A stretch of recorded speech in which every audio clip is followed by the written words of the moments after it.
trabalhando com os títulos de crédito especificamente, né? Ou o que a gente fala de títulos de crédito propriamente ditos, né? Porque a gente viu o geral, né? Ou a teoria geral do título de crédito. A gente viu que é um título de crédito, conceito, né? Documento necessário ao exercício de um direito literal e autônomo nele contido, né? Conforme o artigo 887. A gente viu os princípios, né, basilares do direito cambiário. Lembrando que o direito cambiário é o nome que a gente dá para a parte do direito empresarial que cuida dos títulos de crédito. A gente viu, né, esses princípios, né, cambiários, cartolaridade, literalidade, né, autonomia. Vimos a classificação dos títulos de crédito. Então, se o que tiver é a ordem, né, ou é uma promessa de pagamento, se ele, né, ele é ao portador, ou se ele é nominal, entre outras classificações que a gente viu. Estudamos os atos cambiários, ou seja, né, quais são os atos que são praticados em um título de crédito, seja para sua criação, como é o ato do saque, seja para sua concordância em pagamento, como é o caso do aceite, que não é para todos os títulos, só para aqueles que são ordem de pagamento. Vimos, né, a figura da transferência de um título de crédito. Então, é o caso do endosso.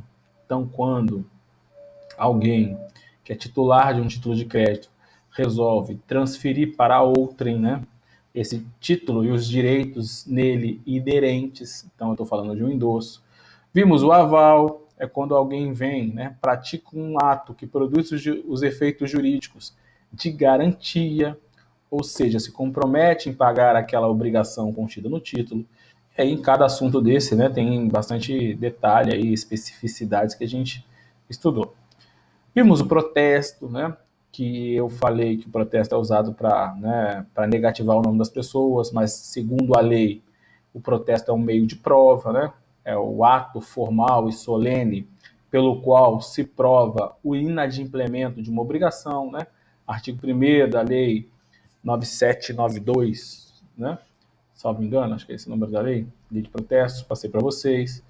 Depois a gente começou a estudar os títulos, né, propriamente ditos. Os títulos são divididos, né, em títulos próprios e títulos impróprios.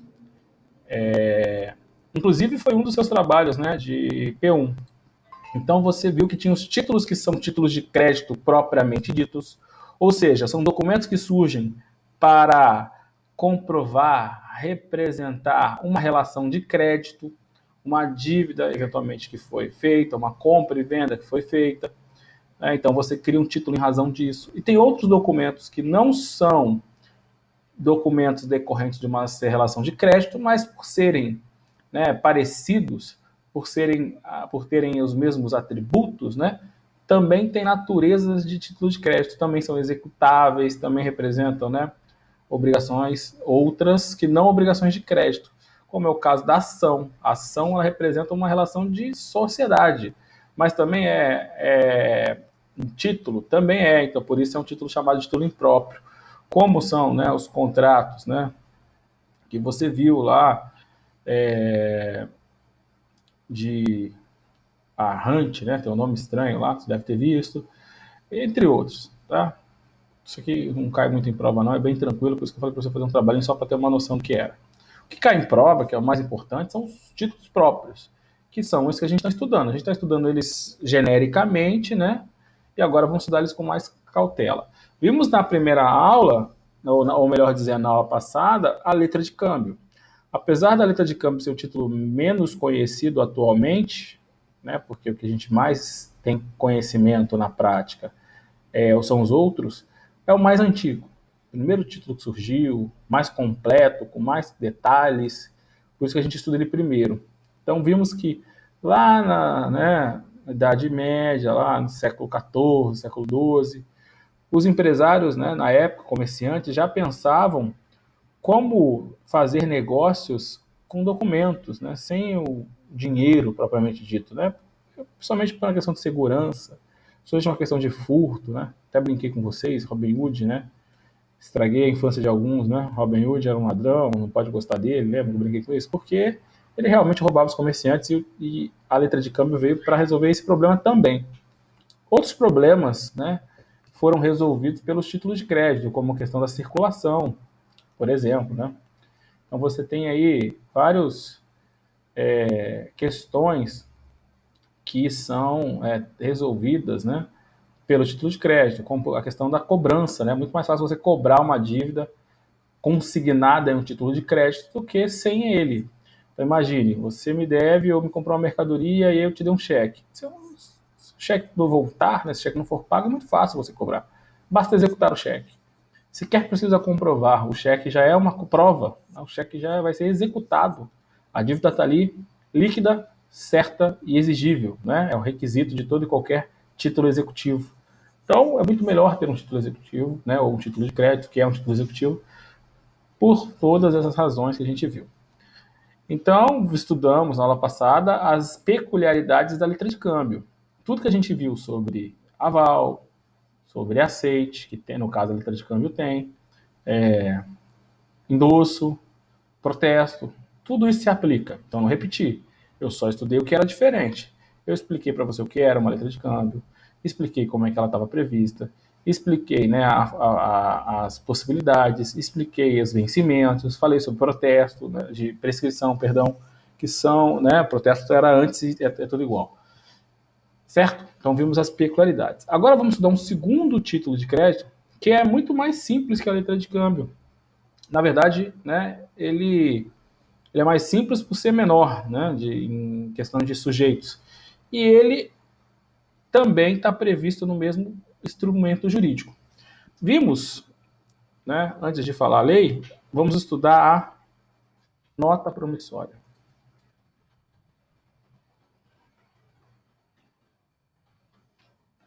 A nota promissória é mais conhecido, né? Ainda que você não tenha eventualmente visto uma nota promissória, né, na sua mão, você já deve ter ouvido falar da nota promissória. Está mais próxima aí da nossa realidade. O que é uma nota promissória? Primeira coisa, né? É um título de crédito. Assim como é também a letra de câmbio. Em sendo uma nota promissória, né, então é um documento que representa uma dívida, é um documento que pode circular, é um documento abstrato, é um documento autônomo, é um documento, né, tudo que você aprendeu sobre título de crédito aplica-se à nota promissória, ok? A nota promissória, ela é um documento simples, é até mais simples do que a letra de câmbio, pois a nota promissória tem menos elementos, né, do que tem uma letra de câmbio. Ela é mais, né, simples nesse sentido. Vamos lá.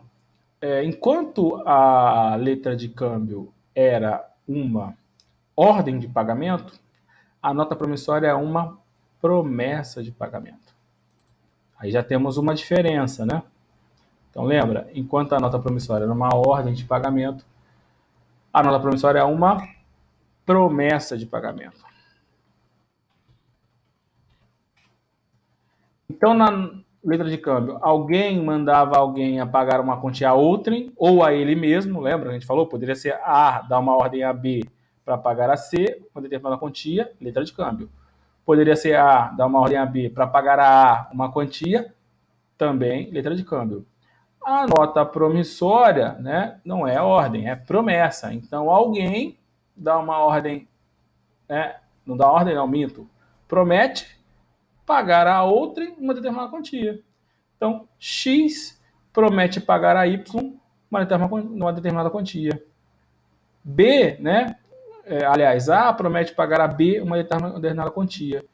Veja, né, que eu tenho aí alguém, né, prometendo pagar a alguém uma determinada quantia. Então, a nota promissória, né, consiste em uma promessa de pagamento de determinado valor. A nota promissória é emitida pelo próprio devedor ao credor. A nota promissória é emitida pelo próprio devedor ao credor. Ok? O emitente de uma nota promissória, então, se eu for olhar os sujeitos, né, lembra dos sujeitos? Ou das figuras, como a gente viu lá? O emitente de uma nota promissória, né, aquele que cria a nota promissória, o devedor que emite uma nota promissória, é chamado de emitente. Ou também é chamado de subscritor. É aquele que produz o documento e subscreve ao final. Já fez um ofício, né? Quem é servidor público já deve ter feito. E aí tem uma expressão que a gente sempre usa no ofício, né? Tipo, na petição, eu sempre escrevo lá, nestes termos pede deferimento, né? Eu escrevo no ofício, subscrevo o presente. Então você produziu lá o ofício, requerendo a remoção de alguma coisa, requerendo material, sei lá, né? Conforme o caso concreto lá da sua repartição pública. E no final você escreveu, subscrevo o presente. Né? Ou seja, eu assino embaixo. Certo? Quem assina a nota promissória é o devedor. Então o devedor é quem emite. Também é chamado o subscritor. Tá? Então o subscritor é aquele, né, que emite, né, produz a nota promissória. Vai ser o devedor da dívida, né, ou do crédito na nota promissória consignada. É o devedor. Eu tenho um segundo sujeito, ou uma segunda figura, que é o beneficiário.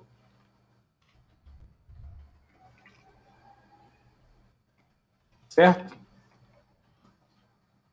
É aquele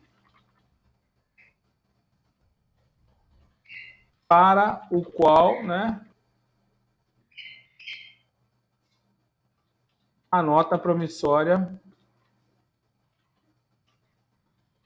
é emitida em seu favor. Né? Se eu tenho um credor e um devedor de um lado, do outro lado eu tenho um credor. Né?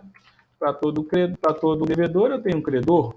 Para todo um débito eu tenho um crédito. Para todo direito eu tenho uma obrigação. Né? Então, sempre juntos. Eu tenho um credor.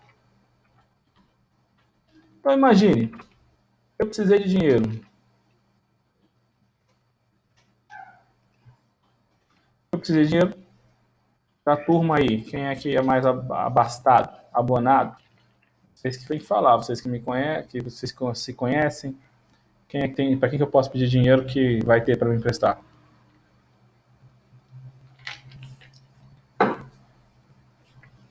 Putz.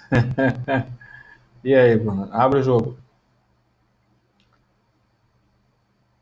É o Mauro, é o Fábio, é o Rodrigo, é a Bruna, é o Thiago? Errei aí, pô, Thiago.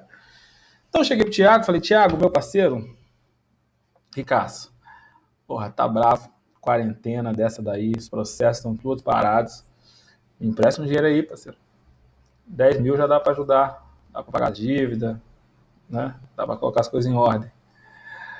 Aí o Thiago fala assim, beleza, professor, até te empresto, mas, né, como dizia um professor meu, põe no papel, né, porque palavras o vento leva.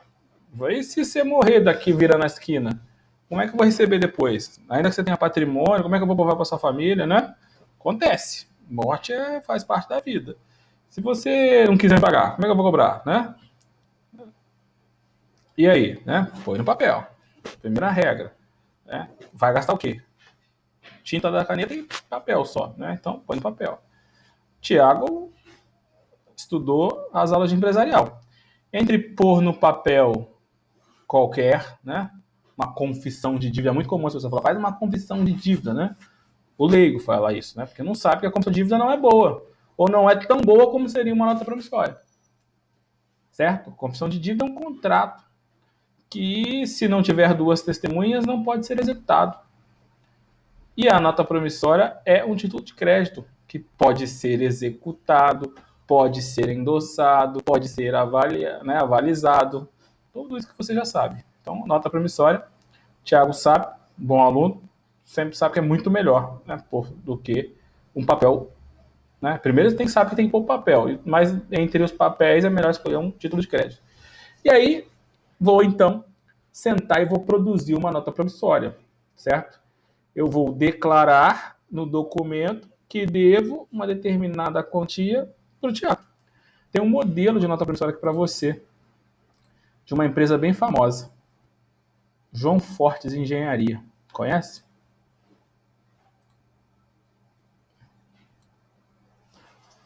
Alguém, por favor, informe se apareceu na sua tela aí. Demora um pouquinho.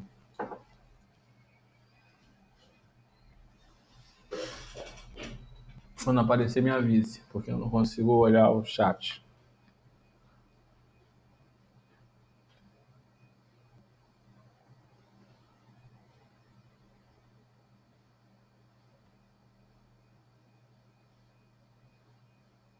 Apareceu não?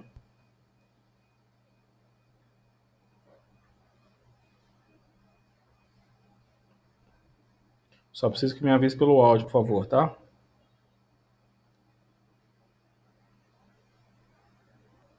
Apareceu, Nobre. Tá aí. Muito obrigado. Então, para quem nunca viu uma nota promissória, tá aí, né? Uma nota promissória.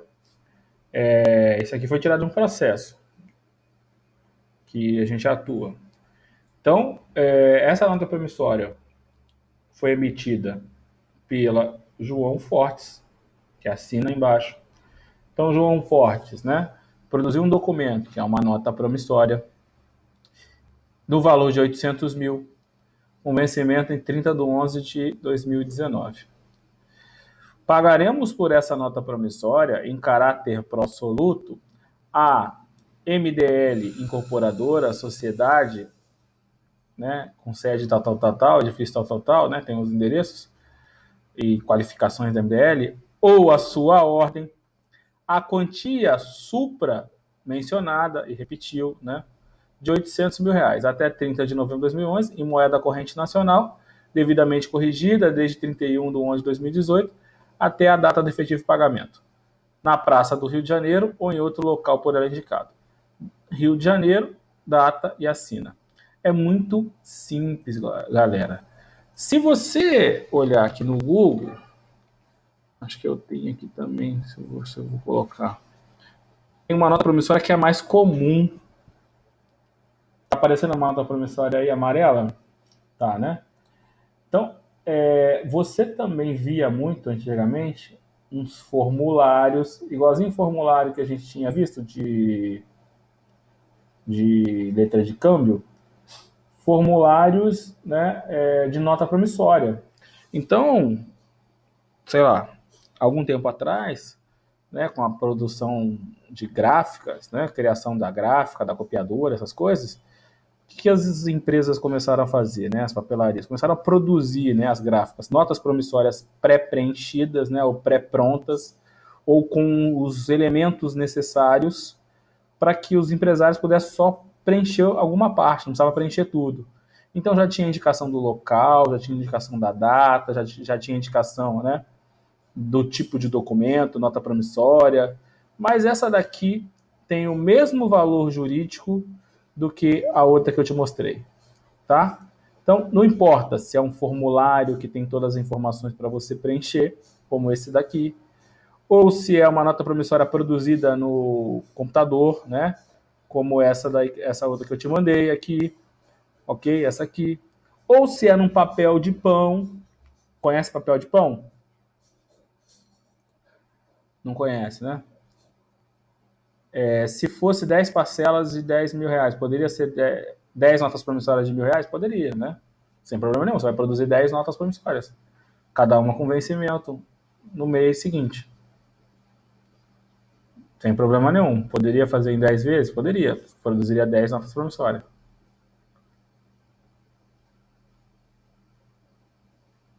Sim? Foi? Conhece? Conhece o quê? Não entendi. Tô meio perdido aí, Fabião. Então, seja aquela nota promissória amarela do formulário, seja aquela que o cara produziu no computador, como a gente mostrou, ou seja no papel de pão, né? Papel de pão antigamente, acho que a maioria da turma... Ah, obrigado, Fábio, eu perguntei e me perdi. Antigamente você ia, eu vou falar rapidinho para não perder muito tempo, né? Você ia no mercadinho do lado da sua casa, numa mercearia do lado da sua casa, não sei como é que você chama aqui, né? Sabe que eu sou paulista, então algumas coisas, os nomes são diferentes. Aí tu pedia pão. O cara pegava uns balaio, né? Sabe o que é balaio? Um cesto. Pegava os pães lá de dentro, com aquela unha toda suja, brincadeira, né? Com um saquinho, pegador. E aí colocava em cima, tinha no balcão, assim, tinha os papéis esticados. Ele colocava o pão lá, enrolava, amarrava com barbante, ó, e te entregava para tu levar. Não tinha sacolinha, não. Nem saquinho de papel, isso veio depois. Aquilo era um papel de pão. É o que a gente conhece como papel reciclado, papel cinza, grosso. Aí depois veio para um papel amarelo, mais fininho. Depois veio, né, foi ficando melhor. Depois veio o saquinho de papel, depois veio a sacola plástica, e agora a gente está voltando para o papel de novo, né? Se você quiser, você pode fazer uma nota promissória no papel de pão. Não tem problema nenhum. Tem valor jurídico, ok? Os requisitos de uma nota promissória estão na lei, assim como estavam os requisitos da letra de câmbio. Então, o que tem que ter naquela nota promissória que a gente viu, seja a do computador lá da João Fortes, seja a amarelinha lá do estelionato, seja que você fez, né, o que eu fiz para o Fábio para os 10 mil reais, tem o mesmo valor. O que eu preciso fazer, né, é colocar os requisitos legais. Lembre-se, né, que o Código Civil, no artigo 887, ao definir os títulos de crédito, disse que os títulos de crédito produzem efeitos se cumpridos os requisitos legais, né? Título de crédito é o documento necessário, artigo 887. Título de crédito é o documento necessário ao exercício literal e autônomo dele contido e somente produz efeitos se cumpridos os requisitos legais. Cada título de crédito tem uma lei e os requisitos estão na lei. A gente já estudou na aula passada que existe um decreto, que é o decreto 57663 de 66, também conhecido como LUG, que significa Lei Uniforme de Genebra, que foi o decreto que incorporou, né, a época podia ser decreto, hoje é só lei, um tratado internacional, né, assinado pelo Brasil com outros países, obviamente, para uniformizar as regras sobre letra de câmbio, que já vimos, e nota promissória. Então, tudo sobre letra de câmbio e nota promissória estão nesse decreto, né? Que a gente fala simplesmente de LUC, que é o decreto 57663. A gente até comentou que é nos anexos, né? Que é o primeiro trata das largas de incorporação. O primeiro artigo até o 75 ou 74, deixa eu ver aqui. Até o 74 regulamenta as, né, letras de câmbio. O 75 em diante regulamenta a nota promissória. Então, os requisitos de uma nota promissória, né, estão previstos no artigo 75 da nota promissória. Uma nota promissória tem valor se ela cumprir os requisitos legais, ok? Então, se eu fosse fazer uma nota promissória, eu ia ter que produzir um documento com esses, né, com essas informações aí que estão aí. Primeira coisa que eu ia ter que escrever no documento era o nome do título, né? Poderia colocar em cima, poderia colocar no corpo, não tem problema nenhum. Ou poderia pôr os dois, em cima e no corpo. Então eu escreveria lá, nota promissória. Por quê? Porque eu tenho que dizer qual o título, a lei exige. Requisito número 1 do título, denominação nota promissória, ou seja, definir qual é o título. Inserta no próprio texto, né, do título e expressa em língua empregada. Tem o nome do título, ponto. 2. A promessa pura e simples de pagar determinada quantia. Então eu ia escrever, né? É o Fábio, não é Tiago, né? Perdão, peguei o Tiago que me emprestou o dinheiro. Tiago, ou melhor, né? Pagarei ao Tiago. Aí também a lei não importa a forma, né, que você escreve. Pagarei ao Tiago. Aquele que a gente viu aqui estava escrito como? Nem lembro, deixa eu ver aqui. Pagaremos por essa nota promissória, né? Porque existia uma, eu não mostrei ali, mas tinha também avalistas embaixo. Por isso que está no plural, mas não importa. Pagarei ao Tiago, pagarei por essa nota promissória, né? Ao Tiago, tanto faz, né? Pagarei ao Tiago por essa nota promissória. Opa, já cumpriu o segundo requisito, né? Ou pelo menos parte dele. Promessa pura e simples de pagar uma determinada quantia. Pagarei ao Tiago, por essa promissória, a quantia de, né? Vai ser uma vez só, vai ser em 10, Thiago, né? Vamos fazer em uma. 10 mil reais. Ok? Cumpriu o segundo requisito. Olha que moleza, né? Quando, né? Época do pagamento ou vencimento, sei lá, né? 30 de julho de 2020. Onde, né? Nessa cidade, o nome da pessoa, a quem ou a ordem de quem deve ser paga. Já estava lá em cima, né? Eu pulei aqui, pagarei ao Tiago, né? Está escrito aqui, pagarei ao Tiago. Aí lembra que tem uma cláusula que é chamada cláusula ordem, né? Que tem que constar no título, né? Mas mesmo se não constar, já é requisito, faz parte, que é ou a sua ordem. Pessoal, poderia estar em cima, como está aqui, não precisa seguir a ordem, né? Eu tenho que ter esse requisito, não precisa estar nessa ordem. Poderia estar embaixo, pagarei por essa nota promissória, né? Vou cortar aqui. 10 mil reais em 30 de julho de 2020 na cidade. O Tiago ou a sua ordem. Tanto faz, né? Invertir. Errado? Não, é o mesmo título. Só mudei a ordem dos requisitos. Já viu aquele ditado, né? O pessoal de engenharia que fala muito, né? A ordem dos tratores não altera o viaduto, não é isso? O que importa é ter os requisitos. Tá faltando mais algum? Tá, né? Indicação da data. 10 de julho.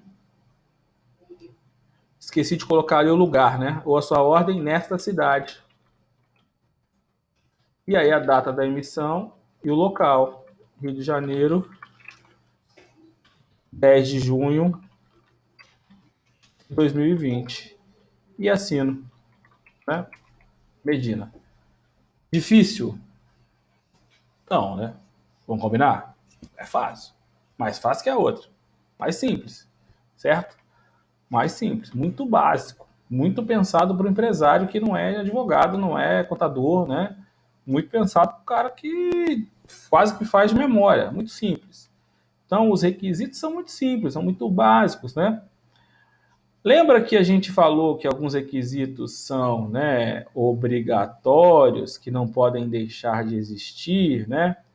Então, por exemplo, eu preciso sempre colocar alguns requisitos. Esses requisitos são chamados requisitos, né, obrigatórios, não podem deixar de existir, né? Requisitos que não tem como deixar de colocar o valor? Não pode, não dá, né? O valor tem que ter. Posso deixar de colocar a data de vencimento? Posso. Se eu não colocar a data de vencimento, o que acontece com o título? Considera-se à vista, exatamente igual a gente viu na letra de câmbio. Então, tem requisitos que são insubstituíveis, necessários, né, obrigatórios. Tem requisitos que são facultativos, tem requisitos que são supríveis. Então, regra geral, aí cuidado, né? Aí tem que ter aquele jogo de cintura, né? Aquela prática de quem é concurseiro. É isso que é importante você treinar. Às vezes a banca, né, examinadora, quer que você responda a regra geral. Então você tem que identificar o que ela está querendo. E qual é a regra geral? Que um título tem que ter todos os seus requisitos, que são, né, os do artigo 75, no caso da nota promissória. Ponto. Isso é a regra geral. Tem exceção? Tem. Né? Qual é a exceção? Se faltar, por exemplo, o valor do, né, perdão, a época de pagamento, o vencimento, considera-se à vista. Ok? Artigo 76. O título em que faltar alguns requisitos indicados no artigo anterior não produz efeitos como nota promissória, salvo nos casos determinados nas alíneas seguintes. E aí já te dei um exemplo. A falta de indicação, né, especial do lugar onde o título foi passado considera-se no lugar do pagamento. Então não disse aonde eu emiti, então é o lugar onde foi passado. Imagina que eu estava com o Thiago lá em Salvador e aí acabou meu dinheiro e aí ele me emprestou. Fiz uma nota promissória para ele, mas prometi de pagar no Rio de Janeiro. Esqueci de colocar a data de lá, é a mesma daqui. Sim, são questões supríveis, né? Não sei se tem muita dificuldade nisso daí, né? Mais ler mesmo, tentar dar uma lembrada, tá bom? Vamos lá. Uma nota promissória, né? Ela vai ter uma característica importante aqui, uma pergunta que cai em prova. O vencimento da nota promissória, artigo 33 e 37, é o melhor. Antes de falar em vencimento, vou falar de forma mais genérica. Tudo que a gente viu que aplicava-se à letra de câmbio, aplica-se à nota promissória, tanto que está na mesma lei.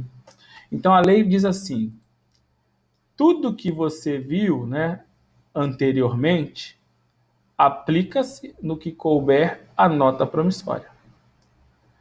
Então, por exemplo, você viu aval, aplica-se a nota promissória? Sim. Você viu endosso, aplica a nota promissória? Sim. Artigo 77 diz assim: são aplicáveis à nota promissória, na parte que não são contrárias à natureza do título, as disposições relativas, né, ao endosso, ao aval, ao vencimento, né, entre outras coisas. Para aplicar a nota promissória aceite, que está lá nas disposições anteriores, nos artigos anteriores para a nota promissória? Não, pois o aceite só acontece quando tem uma ordem. A dá uma ordem para B pagar a quantia, ele aceita ou não, certo? Aqui não há que se falar em aceite, pois quem está prometendo pagar é justamente quem está produzindo o título. É como se eu tivesse um aceite presumido, né? Mas nem há que se falar em aceite, porque o aceite não existe, não precisa. Porque a produção do título pelo devedor, né, presume-se o aceite, significa dizer que ele deve a dívida. Então não vai dizer, produzi, mas não devo. Não foi. Não. Aí você poderia discutir em termos de coação, né, erro, dolo, aí direito civil, né, não título de crédito. Então, aquilo que for compatível aplica. Aval, endosso, protesto. Aquilo que for incompatível você não aplica, certo? Então, essa é a regra, né, que você vai aplicar. Então, a nota promissória é mais simples. Por quê? Porque as regras já estão, né, vistas, já estão estudadas. A gente já viu tudo que era importante, né, para a nota promissória e repete-se, né, aplica-se ao. Perdão, a gente já viu tudo que era importante para o endosso, para a letra de câmbio, e repete-se e aplica-se para a nota promissória. Então, por exemplo, lembra que a gente falou que quando tem um aval em branco, esse aval é presumido, né, ele é do subscritor? A mesma coisa eu vou aplicar para a nota promissória. Isso daqui cai em prova, vou explicar, não se preocupe. Então vamos devagar. Né? Imagina o mesmo título de crédito, eu e o Thiago, né? E eu pego 10 mil emprestado do Thiago. O que eu faço? Emito uma nota promissória. Antes de me dar o dinheiro, o Thiago fala assim: professor, tá bom, exigir a nota promissória, vai me dar uma proteção no sentido de que eu tenho um documento que eu posso executar e tal. Mas eu sei que você não tem patrimônio, né? Porra, tu não tem imóveis. E se tem é um imóvel único que é bem de família, né? Então não pode ser alienado para dívidas civis. Não tem carros, não tem dinheiro. Será que você vai me pagar? Né? Tu vai ter patrimônio? Eu quero que você consiga um avalista. Me exige a figura do avalista, certo? Quem é que tem mais dinheiro que o Thiago aí? E aí, eu vou ter que conseguir um avalista, se eu quiser o empréstimo, não é isso? Eu vou ter que pedir para alguém que essa pessoa seja o meu avalista. Então, a Bruna, por exemplo. Então, a Bruna vai ser a minha avalista. Pode ser, Bruna? Então, eu vou falar, Bruna, por favor, me ajude, né? É pior do que pedir ser avalista é você pedir para ser fiador, né? É a mesma coisa. Na verdade, avalista é pior que fiador, tecnicamente falando. Por favor, né, me ajude, estou precisando de dinheiro. O Thiago me empresta, mas ele quer um avalista. E aí a Bruna, comovida, né, com a minha situação de necessidade, vai lá e compromete-se a assinar o título. Ok? Existem dois devedores no título agora, concorda? Certo? Existe eu, que sou o devedor principal, eu, que sou o, né, emitente do título, e agora existe uma outra assinatura, que é a assinatura da Bruna como avalista.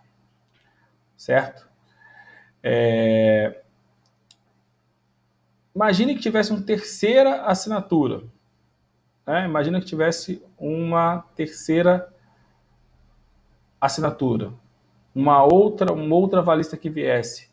Por que tem outra avalista? Pode ser que o Tiago, ao receber essa nota assinada por mim e pela Bruna, ao invés de aguardar a data do pagamento, resolveu passar para o Fábio, por exemplo. E o Fábio falou assim, ó, não conheço a Bruna, não conheço a Medina, não sei se tem patrimônio, e o Tiago, né, eu sei que não tem patrimônio também. Exemplo, né? Outro exemplo, mudando o exemplo. Então, Tiago, até aceita essa nota, mas você tem que arrumar outra avalista, certo? Então, o Tiago devia para o Fábio, e aí o Fábio falou assim, ó, tá bom, ao invés de você me pagar, você me dá essa nota promissória para me receber daqui a mais 20 dias. Só que me arrume um avalista. E aí, esse avalista é o Rodrigo, por exemplo, certo? Então, eu tenho, olha, tá tentando entender a minha complexidade? Tá tudo num documento só. Pá! Minha assinatura, assinatura da Bruna, assinatura, né, do Tiago tá atrás, né, porque é endosso. Assinatura do novo avalista, que é o Rodrigo. Aí eu pergunto para você, essa assinatura do Rodrigo é em favor do subscritor, do emitente, ou é em favor do Tiago? Eu te contei a história, né, a ordem, e aí você sabe que é em favor do Tiago. Mas se não tivesse contato, você ia saber que jeito? Certo? Porque muda tudo. Imagina assim no caso concreto. Eu emiti uma nota, né, prometendo pagar o Tiago determinada quantia. Eu tinha uma avalista, certo? Que era a Bruna. Se eu errar a ordem, você me corrija. O Tiago segurou a nota por 10 dias e passou para o Fábio. E o Tiago tinha uma avalista, que era o Rodrigo. Na data do vencimento, o credor pode cobrar de mim. O credor pode cobrar do Thiago, o credor pode cobrar do Rodrigo, o credor pode cobrar da Bruna. Só que dependendo quem pagar, eu tenho que entrar com uma ação de regresso. Se eu estou com um título com assinatura sem dizer quem estou avalizando, lembra que o aval pode ser em branco, pode ser em preto? Aí, aqui é quase uma matemática, né? Você perdeu a aula de aval, agora você está perdidaço. Certo? Lembra que o aval pode ser em branco, pode ser em preto? Se o aval for em preto, ok, não tem dificuldade, porque aí a pessoa que avalizou no título vai escrever avaliza o fulano de tal. Então, ao ler o título, né, o documento, eu vou ver que o Rodrigo disse avaliza o Thiago. A Bruna disse avaliza o Medina. Aí não tem discussão, porque se o Rodrigo vir a pagar, ele pode entrar com ação de regresso contra o Thiago. E pode, inclusive, me cobrar, né, e cobrar a Bruna. Se a Bruna pagar, ela só vai poder me cobrar, não vai poder cobrar o Thiago nem o Rodrigo, porque existe uma ordem, né, de reembolso. Agora, se fosse em branco, aí a lei coloca uma ordem. A lei diz que um aval em branco é em favor do subscritor, ponto. Então, na prática, para que o Rodrigo avalize o Thiago e não a mim, ele precisa formalizar isso, tem que ser em preto. A gente já viu isso, né? Quando a gente falou dos avais sucessivos e simultâneos. É a mesma coisa. Lembra disso? Né? Tem até súmula. Isso é importante, isso cai em prova, né? Tem questões sobre isso, né? sobre o aval em branco em favor de quem é. Para você ver que eu não estou mentindo, exame da OAB 2010. Passa aí. Assim, tudo bem que tem coisas que você ainda não viu, né? Não viu o cheque, por exemplo. Mas vai dar para fazer porque a resposta, né, foi falada.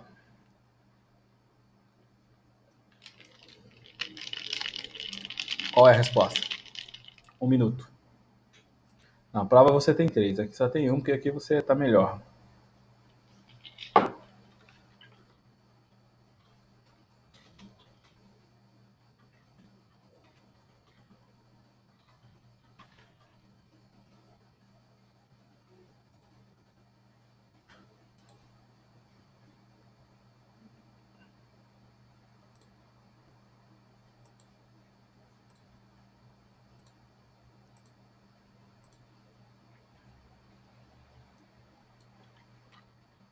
Fez?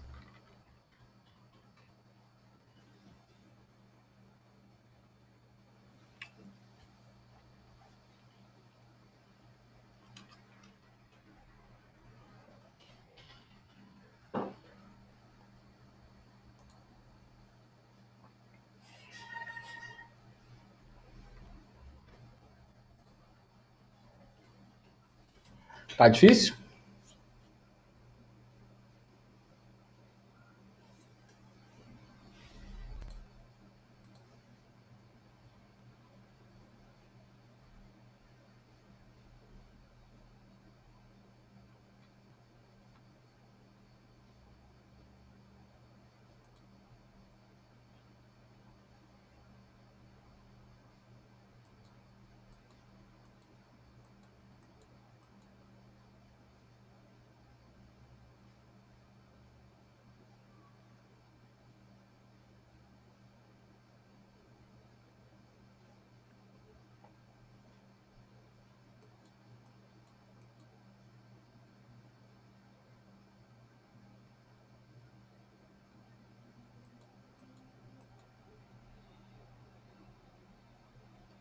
Já deu, né, pessoal, para fazer. Vocês estão muito mole.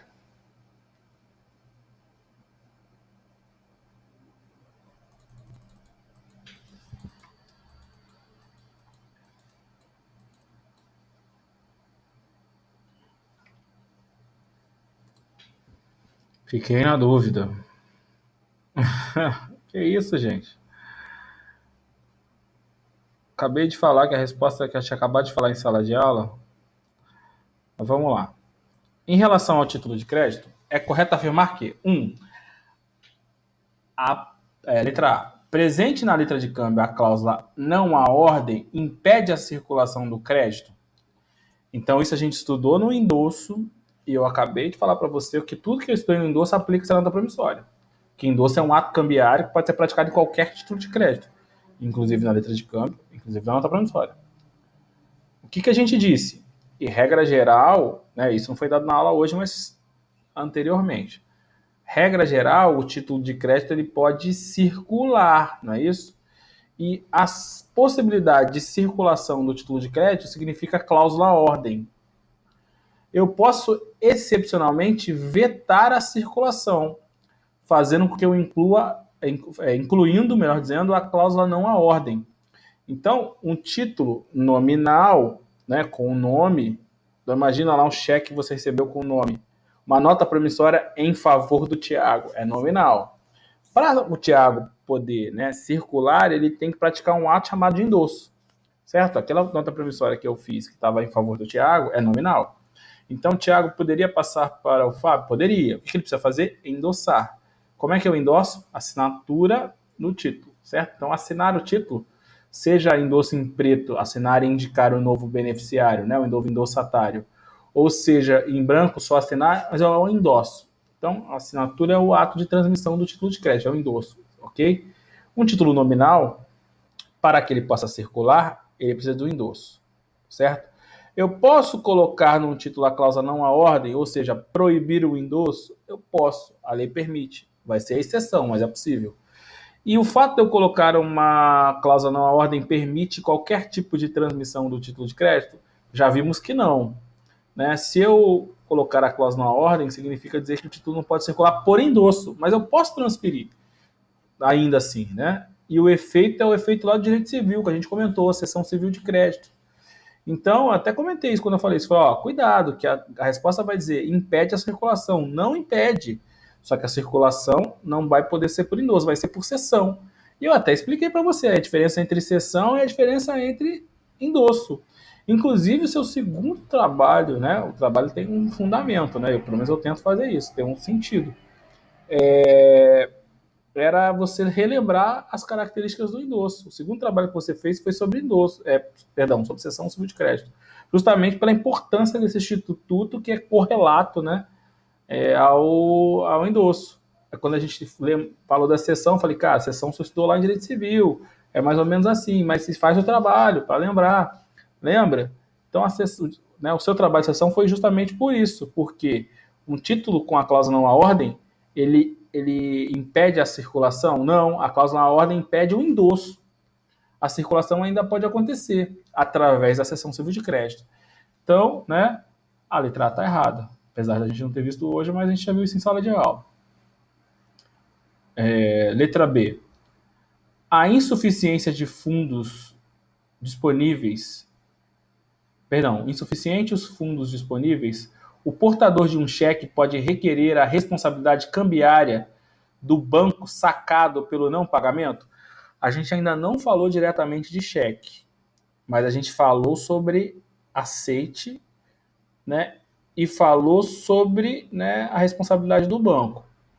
Não sei se você vai se recordar. O que a gente falou? Quando tem uma ordem de pagamento, não é o caso da nota promissória agora, era o caso da letra de câmbio, por exemplo. Alguém dá uma ordem a outra em pagar uma determinada quantia. Então imagine que A dá uma ordem a B para pagar essa determinada quantia. O B, quando ele resolve aceitar, o B está praticando um ato cambiário que se chama aceite. O aceite torna o B um responsável cambiário, alguém que vai pagar o título. A gente ressaltou, eu me lembro muito bem disso, eu sempre falo, que, cuidado, nem sempre vai ser assim. Né? Em cada título, o aceite vai acontecer de uma forma ou não. No caso da letra de câmbio, o aceite é facultativo.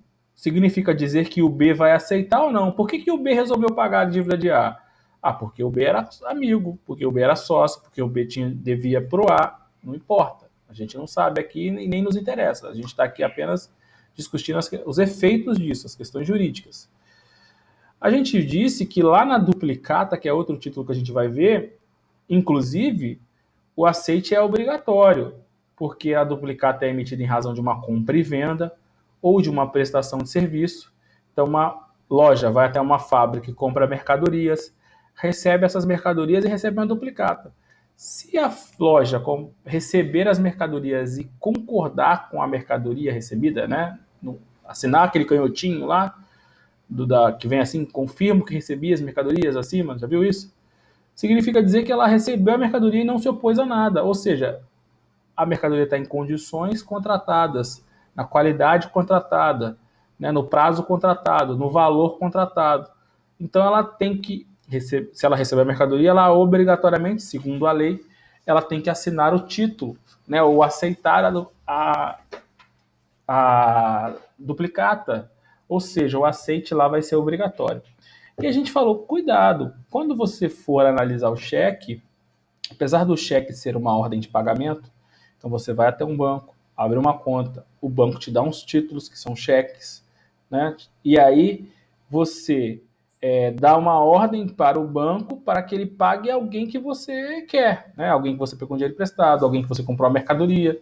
Então você vai numa loja comprar mercadorias e dá um cheque para o lojista. Então você está dando uma ordem para o banco. Aí eu ressaltei, cuidado, apesar de isso ser um título, apesar de ser uma ordem, o banco não é devedor cambiário. O banco não deve nada. Se o cheque voltar, o lojista só vai poder cobrar você. O lojista não pode cobrar o banco, certo? Pois o banco está apenas cumprindo um contrato que celebrou com você. O banco ele tem uma relação contratual, né, com você. A relação cambiária, relação de título de crédito, é só você e o lojista. O banco não tem relação cambiária. O banco não aceita, né, cambialmente nada. Já falei isso. Talvez você não se lembre, mas é bom para a gente reforçar, né? Então, a letra B também está errada. Insuficientes os fundos disponíveis. O portador de um cheque pode requerer a responsabilidade cambiária do banco sacado? Não. A responsabilidade é só do emitente do cheque. Eventualmente pode ter um avalista aí também, né? Eventualmente pode ter um endossante aí também. Mas no meu exemplo é só você, o banco e a loja. A loja vai cobrar só de você. O banco não tem responsabilidade cambiária. Pode ter outras pessoas? Pode. Então você passou, deu o cheque, né? Uma ordem para o banco para pagar a loja. A loja exigiu, a loja foi passar para o posto. Peraí, então o posto pode cobrar da loja de você. Aí aumentou um outro responsável cambiário, que é o endossante, que é outra coisa, certo? O banco, que é a alternativa B, não tem responsabilidade cambiária. Não pode ser responsabilizado. A letra B está errada. Já tínhamos visto isso, inclusive. Por isso que tem que estudar, para que os assuntos... Professor, Diga. boa noite. Boa Desculpa te noite. interromper, mestre. É porque Fala. eu tive uns probleminha, eu não consegui acompanhar a última e agora eu consegui entrar agora. Aí eu queria saber se daí são os exercícios que o senhor passou.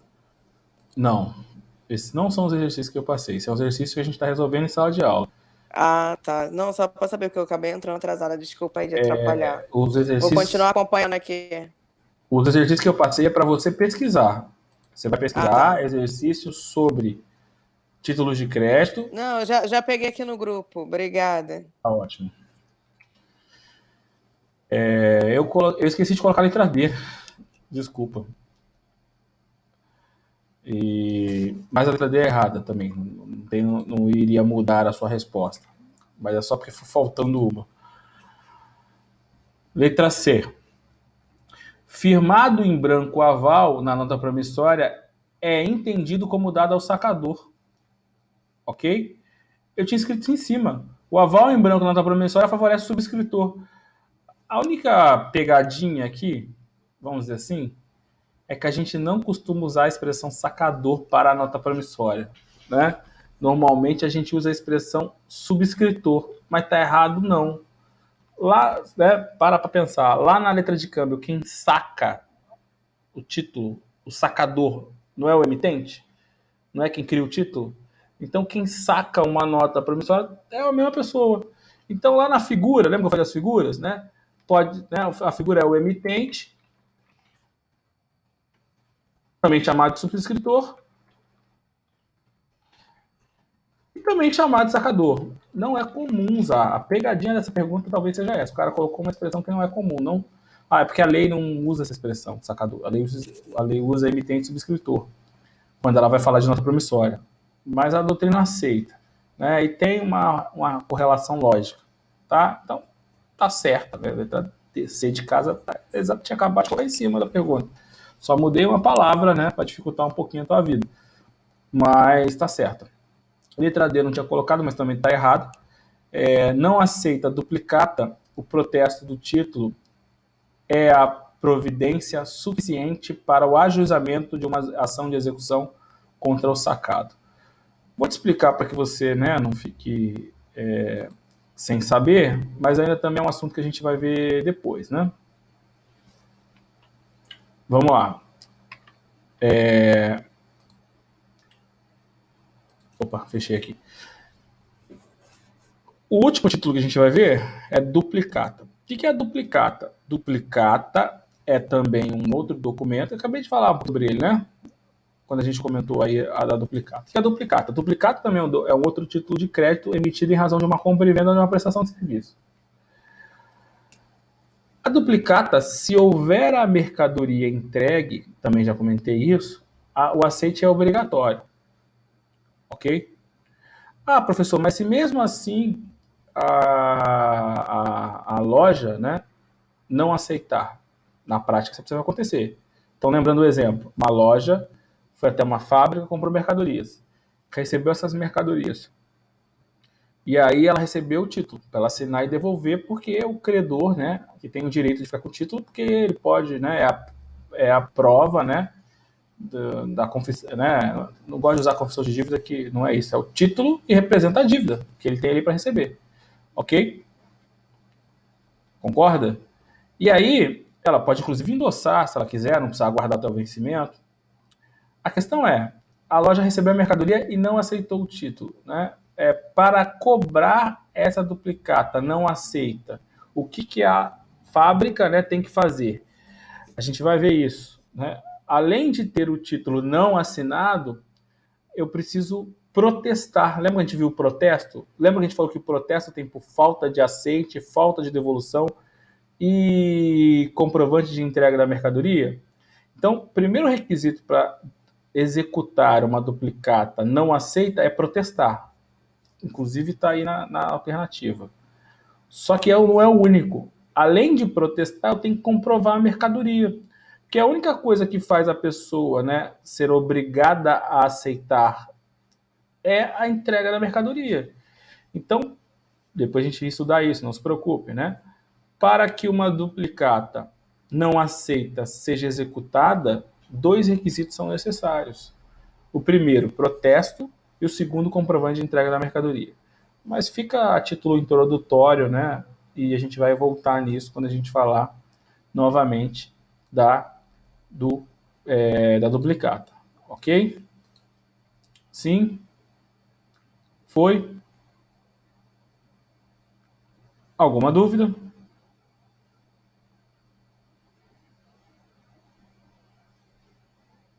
Ok. Tem uma súmula também que cai bastante, né? No Código Civil. Deixa eu ver se eu vejo aqui o número da. Tem uma súmula de duplicata.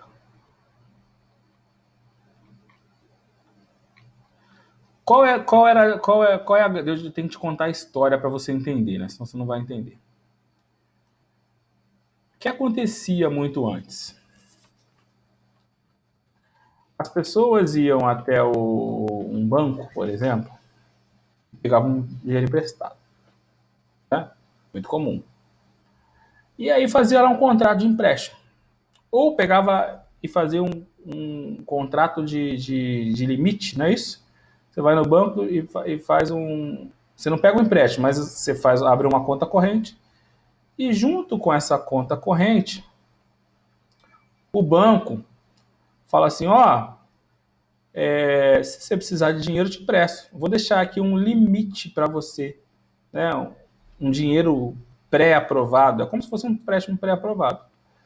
Então, se a pessoa, né, precisar, ela pega aquele dinheiro lá, aquele empréstimo, aquele dinheiro do limite. Ok? Muito comum.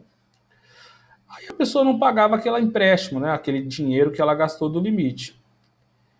E aí, né, o que acontecia? O banco poderia executar aquela dívida? Não, porque ela tem um contrato. O contrato não é, né, esse contrato não líquido, inclusive, né, pois não tinha nem o valor da dívida. Ou seja, esse contrato só podia ser uma cobrança. E a gente já estudou também, já comentou lá atrás, que a cobrança ela é mais ruim, né, vamos dizer assim, pior do que uma execução, certo? Então é melhor eu ter um título executivo do que eu ter um título não executivo, que aí, portanto, eu vou precisar entrar com uma ação de conhecimento primeiro, para depois poder entrar, né, com a execução do patrimônio. E se eu tiver um título executivo, também já vimos isso, né? Eu acabo, né, eu consigo executar esse título, é muito melhor. E aí o que o banco fez? O banco é esperto, né? O banco é bobo? Claro que não. O que o banco fez? O banco falou assim, cara, vamos fazer o seguinte. Você assina um documento, você assina um contrato em que você autoriza, né? Essa era a grande questão. Você autoriza, caso você vir a ficar devendo, que eu, banco, emita uma duplicata em seu nome. Então, o banco fazia isso. Naquele contrato de abertura de conta corrente, né? Acumulado com empréstimo, em que você assinou, o banco poderia emitir uma duplicata em seu nome, ok? Então você autorizava o banco, né, a emitir uma duplicata em seu nome. Aí começou a surgir algumas discussões na justiça. Peraí, mas eu posso deixar uma duplicata em branco para o banco emitir em meu nome, né? Isso é válido? Será que isso é válido? Será que isso não é válido? Essas discussões começaram a ser, né, a surgir. A primeira súmula do STF sobre isso é a súmula 387, que diz, né, a cambial, né? Aí o cambial é o título qualquer, né? Emitida ou aceita com omissões ou em branco, pode ser completada pelo credor de boa-fé, antes de protestada ou cobrada. Então, eu fui lá e dei para o Thiago, falei assim, vou te pagar esse título daqui 30 dias. Só que eu deixei a vencimento em branco. Por quê? Porque falou, vai que eu não consigo, aí você me dá mais prazo, Thiago, tá bom? Eu te pago os juros e tal. Deixei a vencimento em branco. Ele pode completar com a letra dele? Pode. Essa súmula autoriza, certo? Agora, né, existe uma outra discussão, que é a discussão da duplicata vinculada a um contrato de abertura de conta corrente. Existe, né, uma outra discussão que é, né, mas e se essa duplicata, ela, né, estiver vinculada a um contrato de abertura de conta corrente? Será que mesmo assim ela vai ter valor? Será que mesmo assim ela vai ser um título executivo? E tem uma outra súmula que eu estou procurando aqui, por isso que estava difícil aqui para mim. Se eu não me engano, é 240 e poucos. 241, estou procurando aqui. Que diz justamente o contrário. A duplicata emitida, né, em razão do contrato de abertura de conta corrente não possui liquidez.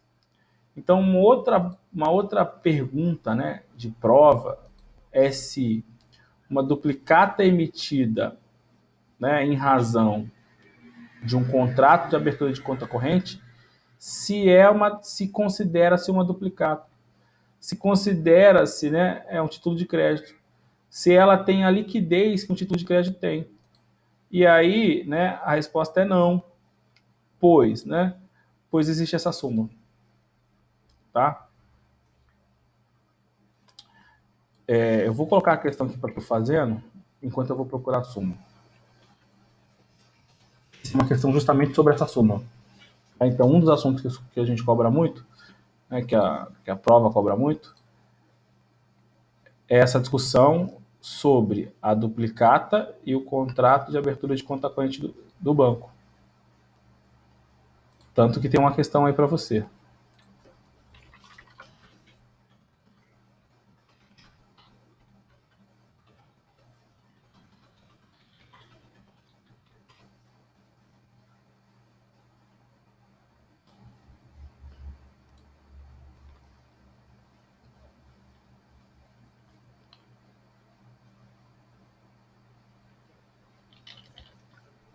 Achei.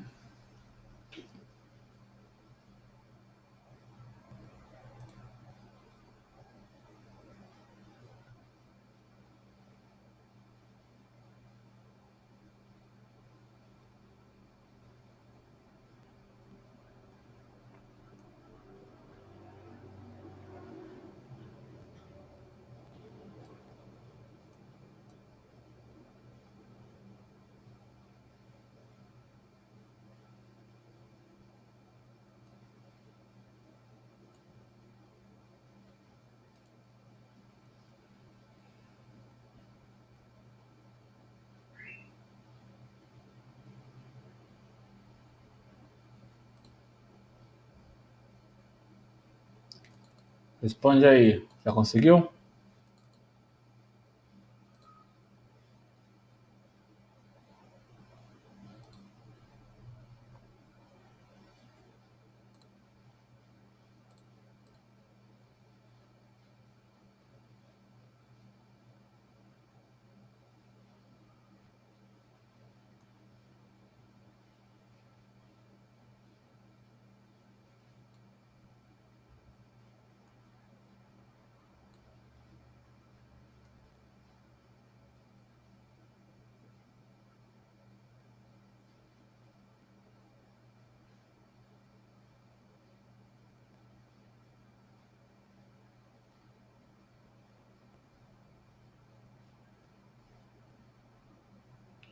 Só um minutinho, pessoal. Já vou aí. Enquanto você faz.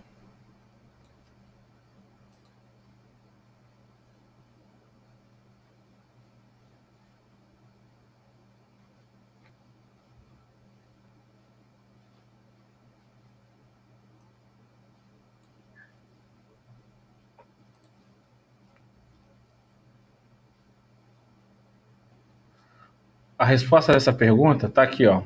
Súmula 258 do STJ.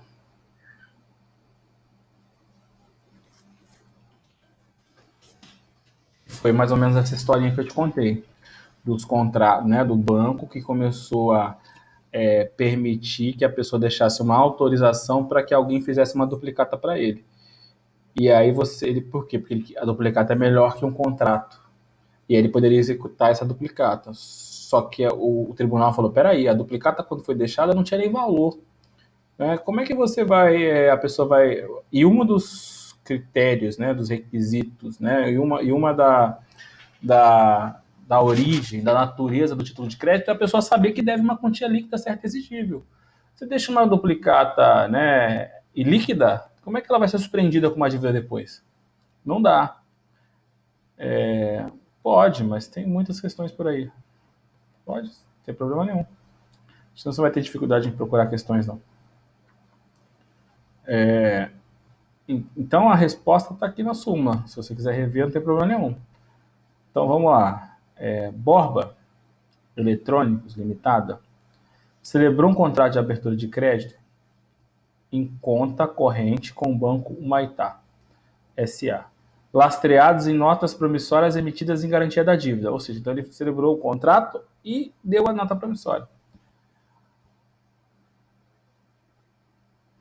Aí essa discussão aconteceu, né? Aliás, vamos primeiro para a resposta, depois a gente comenta de novo. O contrato, ainda que acompanhado de extrato de conta corrente e assinado por duas testemunhas, não é título executivo extrajudicial. Está errado, né? Não é nossa matéria, mas você já deve ter estudado lá em direito civil, né, e processo civil, que um contrato assinado com duas testemunhas é sim um título executivo extrajudicial, ok?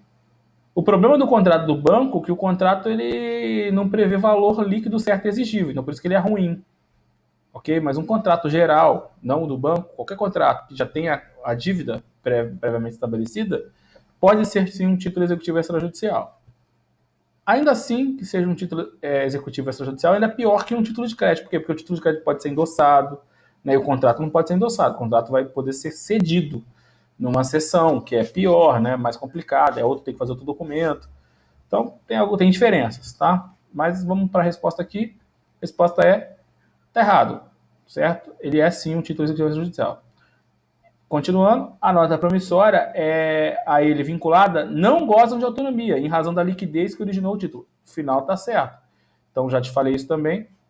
Né? O que eles fazem, os examinadores? Eles colocam um pedaço certo e um pedaço errado. Então, e aí, para vocês confundir, normalmente colocam o início certo e aí o final está errado. Aí, se você não lê a resposta toda, a alternativa toda, você erra por bobeira. Tá? Então, aqui ele inverteu, o início está errado, o final está certo. Então, a resposta não é essa. O contrato, desde que acompanhado de extrato da conta corrente assinado por duas testemunhas, é título executivo extrajudicial. Até aqui, tudo bem. Porém, a nota promissória vinculada a ele não goza de autonomia em razão da abusividade da cláusula de mandato. Não, né? A doutrina reconhece a cláusula de mandato. O que é a cláusula de mandato? É você dar autorização a outrem a fazer alguma coisa em você, né? O que é um contrato de mandato? Né? É um contrato em que alguém te representa. Então, eu posso fazer um contrato de mandato com alguém fazer um mandato promissório para mim? Posso. Isso não é a justificativa, né? E não é isso que a súmula diz. A súmula diz que a nota promissória, ela não é um título executivo, né? Ela não pode ser autorizada em razão da autonomia, mas não em razão da abusividade, mas sim da falta de liquidez. Porque quando a nota promissória foi preenchida, né, quando ela foi autorizada, ela não tinha valor, e depois que ela surgiu com valor. Então, o fundamento é outro. Eu sei que essa pergunta é um pouco difícil, mas é uma pergunta recorrente. Por isso que a gente tem que analisá-la e não errar mais. Tá? Porque tudo tem súmula, sempre cai bastante. Você já deve ter ouvido falar isso também, né? Já deve ter visto isso nas suas questões aí de prova de concurso. Você que está estudando. O contrato, ainda que acompanhado de extrato da conta corrente, letra C. Oi? CESP, ama, verdade. Não, a letra C está errada.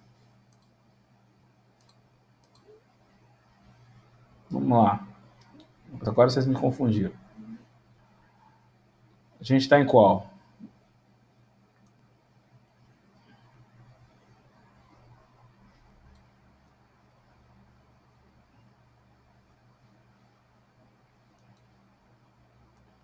Só um minuto.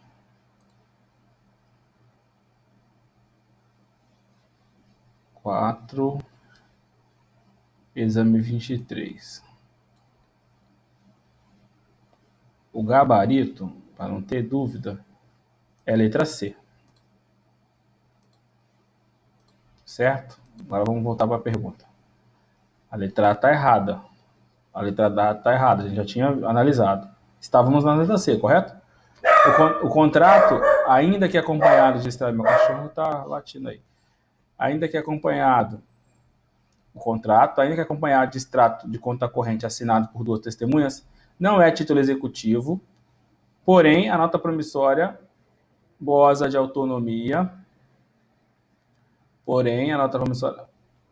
Tá mexendo aí, tá mexendo aqui para mim, não consigo terminar. Contrato não goza de autonomia, em razão das... Não goza de autonomia, porém, a nota promissória a ele vinculada goza de autonomia em razão da sua independência. Tá errado, não é letra C, não. Sei lá, não sei, tô na dúvida aqui. Letra D, o contrato, mesmo não acompanhado de extrato de conta corrente e assinado por do testemunha, é título executivo. Essa judicial e a nota promissória a ele vinculada goza de autonomia, goza de executoriedade autônoma.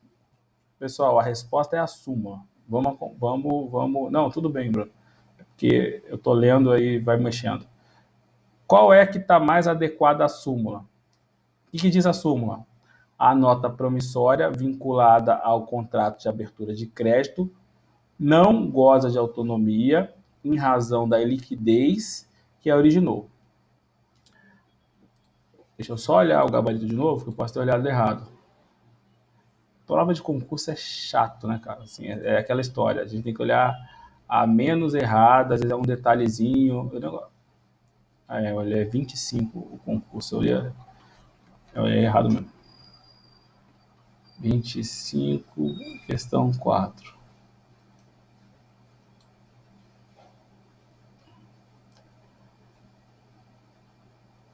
Concurso 25, questão 4, letra A. Tá certo esse gabarito? Fudeu, o gabarito tá errado.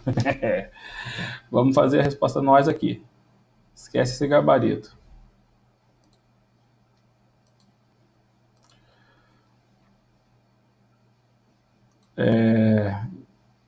De novo, o contrato, ainda que acompanhar, letra A, de extrato de conta corrente e assinado por duas testemunhas, não é título executivo extrajudicial. E a nota promissória, a ele vinculada, não goza de autonomia em razão da liquidez que ela designou. Tá, o gabarito está dizendo que é essa daqui, e tá, eu posso dizer, né, apesar de eu ter falado que ela estava errada, mas vamos pensar com aqui. Por que o contrato não é título executivo? Porque não tem valor, né, não tem liquidez. Então, o mesmo raciocínio da nota promissória se aplica ao contrato. Então, sim, realmente acho que é na letra A. Parabéns aí a garota que acertou. Vamos avaliar a C, que o colega disse, né? O contrato, ainda que acompanhado de extrato de conta corrente assinado por duas testemunhas, não é título executivo extrajudicial. Então, a parte, né, inicial da letra C é igual à parte literal da letra A. Então, não está em discussão aqui, né? Nem foi objeto da aula, isso seria uma questão de contrato. Mas tudo bem, então não foi por isso que a gente divergiu, né? Quem falou a A e quem falou a letra C. Vamos pensar no final, a diferença está no final. Porém, a nota promissória a ele vinculada goza de autonomia, em razão de sua independência. Essa não pode ser. Aí eu tô né, aqui para justificar aqui quem falou a ser, tá? Essa não pode ser, porque é contrária à súmula, concorda? Então quem falou a ser, né, não pode ser. Por mais que a gente, né, tenha tido alguma dificuldade aqui, mas essa não pode ser. Por quê? Porque o final não é o que a súmula diz. Então a C não é. Vamos ver para B. O contrato, desde que acompanhado de extrato de conta corrente assinado por duas testemunhas, é título executivo extrajudicial. Já vimos que não, né? Eu na leitura ali acabei me confundindo, disse que era, mas não é. Por quê? Porque falta liquidez. Então também não é a B. E letra D, o contrato, mesmo não acompanhado de extrato de conta corrente assinado por duas testemunhas, é título extrajudicial. Também já vimos que não. Então, letra A, né, corrigido, né, e o mais importante para a gente, obviamente, que é o objeto da aula, que não é objeto, eles misturam, né, aqui a questão de contratos com nota promissória, é a questão da nota promissória, ok? Então, gabarito letra A, com base na súmula 258 do STJ. Vou mandar para vocês a origem da súmula. O que é? Né? Porque para uma súmula surgir, o tribunal ele vai juntar vários acórdãos que vão discutir isso melhor. São bastante acórdãos, né? Não precisa ler todos, de repente leia um, se você quiser, e não é obrigatório também, porque você já tem seus trabalhos para a prova, tá? Então vou mandar lá no grupo agora para quem quiser ler.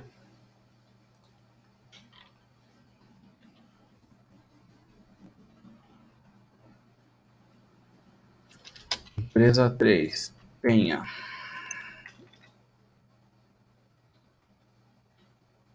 Vou mandar daqui a pouco. Pessoal, finalizamos a promissória. Na aula que vem a gente continua com cheque, nota duplicado, fechou a matéria. Então estamos bem com o nosso tempo. Vou fazer a chamada. Depois eu coloco no grupo lá. Que aí eu libero vocês. Tá bom?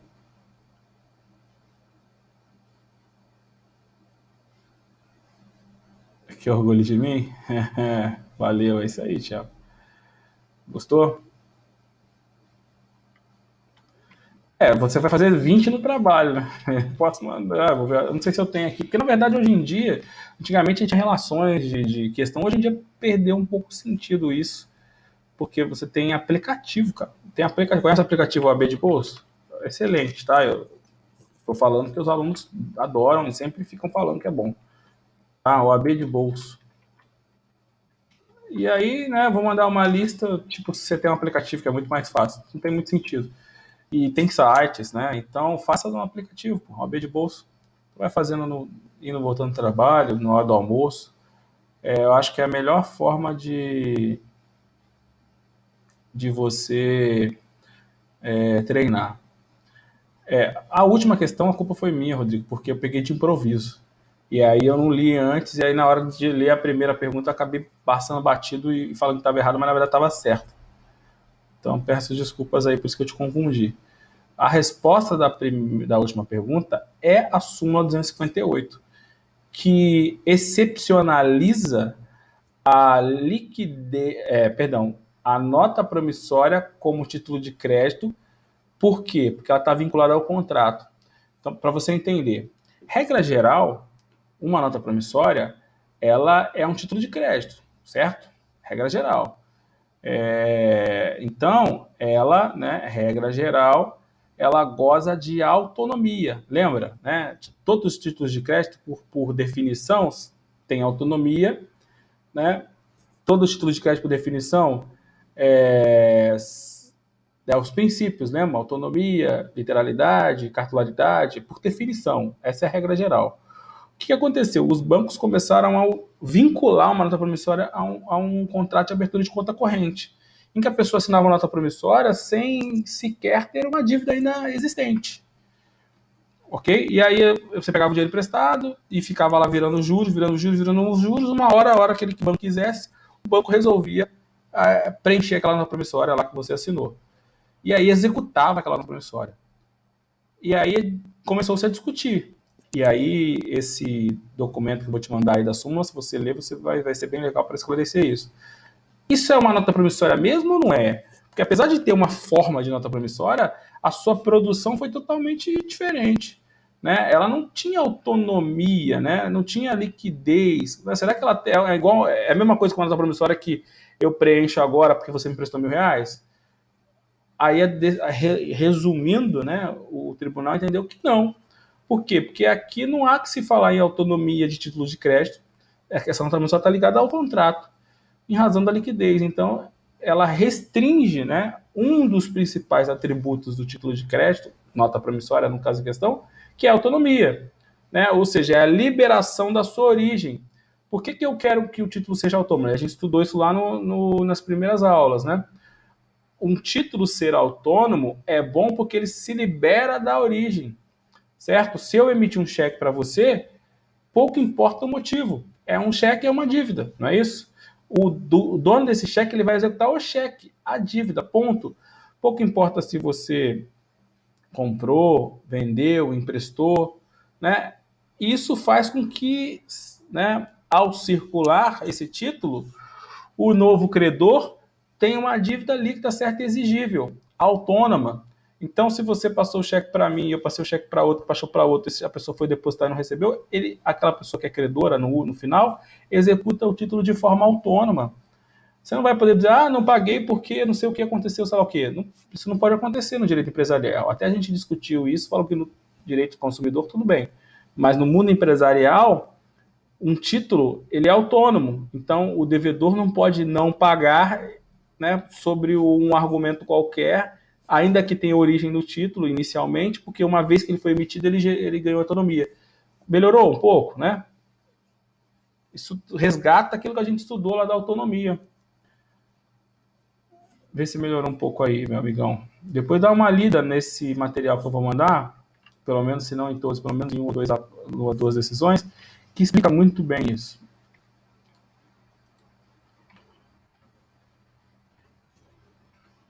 Espero que tenha melhorado. Obrigado e espero que tenha melhorado. Então, vou fazer a chamada, liberar vocês. Chegamos a 40.